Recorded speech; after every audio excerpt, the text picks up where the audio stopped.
So, my inquiry question that I'm going to present is, what are the limits of emotion music can evoke?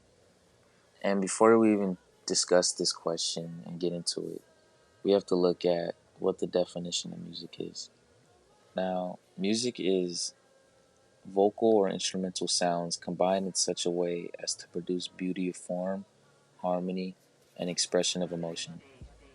So, already we can see that emotion is already included in the definition, which means it's going to be a huge part of this entire presentation, and you see later on. But emotion is already a huge part of music, and it's basically the whole basis behind music. Music is like an art form that, just as painters and any other type of artistry or masonry, anything such as that, people use their emotion and take it out on an art form, which is music. So that's what it is. Now, to give some background on the real effects of music, as we know, we listen to it every day, we know how it affects us, but just to give you a better understanding, um, first you should know obviously music affects everyone differently, such as if one person listens to a piece of music, it will evoke many nostalgic emotions if they have had a history with it, unlike someone who hasn't had a history with that same piece of music. So everyone also has their like private interpretation of a certain piece of music, just like speech and how one phrase might make someone think of something different than someone else and trigger something. So now the question we have to ask is, how does it really affect our brains? And just to give you a perspective on, how music is already affecting us early on is, infants, they'll usually move to music, but they won't synchronize with it because obviously their brain hasn't developed, you know, learning things such as rhythms and beats and all that. But it just gives you, a view on how music already is affecting people at such a young age and how it's naturally inside of us, built in. Now, a quote we have to look at and really understand is by John Schaefer in his podcast, How Music Affects Your Brain Notes on the Folds. Now, his quote states, "In reality, we seek out positive experiences, and not any sad or negative ones. But in music, something like a sad or negative song will make us feel good and can be experienced as wonderful or amazing."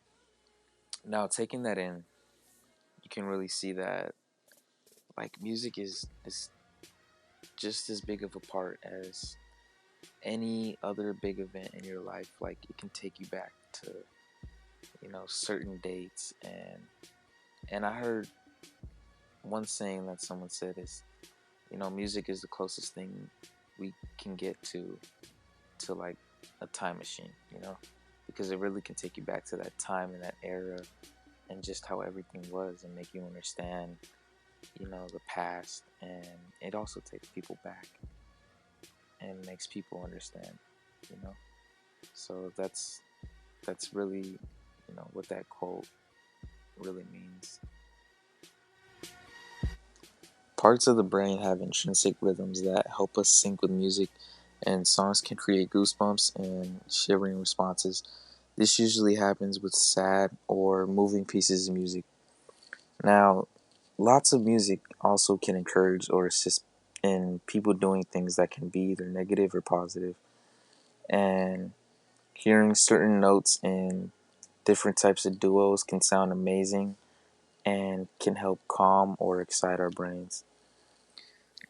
Now, music also affects the same brain areas that release dopamine when we do things such as eating good foods, playing video games, or just watching movies. Recent studies have shown that there is increased brain activity when listening to pleasurable or any type of rewarding music. The hormones that also generate pleasure and good emotions are triggered when listening to music, just as I mentioned, where dopamine is being released.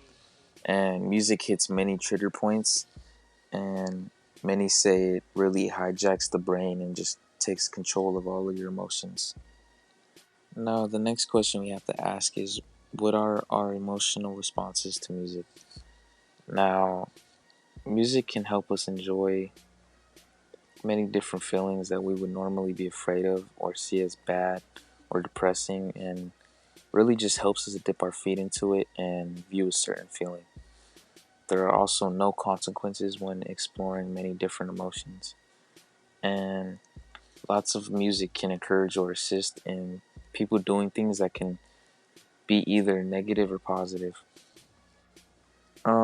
Now, it has been said by many authorities in music that it is just the most powerful at inducing emotions, and there's lots of evidence to back this up. Now, unexpected change in like tempo and intensity is one of the main reasons why music can cause like such a strong emotional response in listeners. And like usually a fundamental trigger in music is something such as its sudden change or pitch in a musical aspect, and anything that is unexpected. Emotions evolved as a response to things in the environment that can harm someone, and the hormones that generate pleasure and good emotions are triggered when listening to music. There are also many tests that have been done that record every part of the body while listening to music, and that is things such as skin temperature, breathing, respiration, and they all help to understand what music really does to us. It also has the power to stimulate really strong emotions within us to the extent that it's probably rare to not be somehow emotionally affected by music. We all know that emotions are something that we experience daily, and most of us also listen to music in order to just experience those certain emotions. Now, the primary reason for music listening is the power that music has in stirring our emotions, and it has also been reported to evoke the full range of human emotion. Studies have shown that music can activate the brain areas typically associated with emotions. The relationship between music listening and the dopaminergic pathway is behind the chills that people report experiencing during music listening. Chills are a physiological sensation like hairs getting raised on your arm, and the experience of shivers down your spine that accompany intense peak emotional experiences. Now, after discussing all this, we have to learn that music is everywhere. It is a huge part of life, and it is a big part of history. It has really sculpted, most of culture today, and really just made a name for itself, whether it's in any type of genre. There's a lot of artists, lots of genres that people can listen to, and just lots of ways music can help people. At the end of the day, it's one of the best, stress relievers, and it can help people get through really tough situations. Music has been there for lots of people. It has been a pathway and a gateway to, you know, people expressing themselves, and it's a good form to take out any type of anger or anything built up inside of someone. So at the end of the day, music really can just evoke the limit of any type of emotion, and it is just something that will stay, alive and well, hopefully for many years to come, because it's something that can help people get through tough times, like I said, and it's just a way to release any type of built up emotions. So that's it.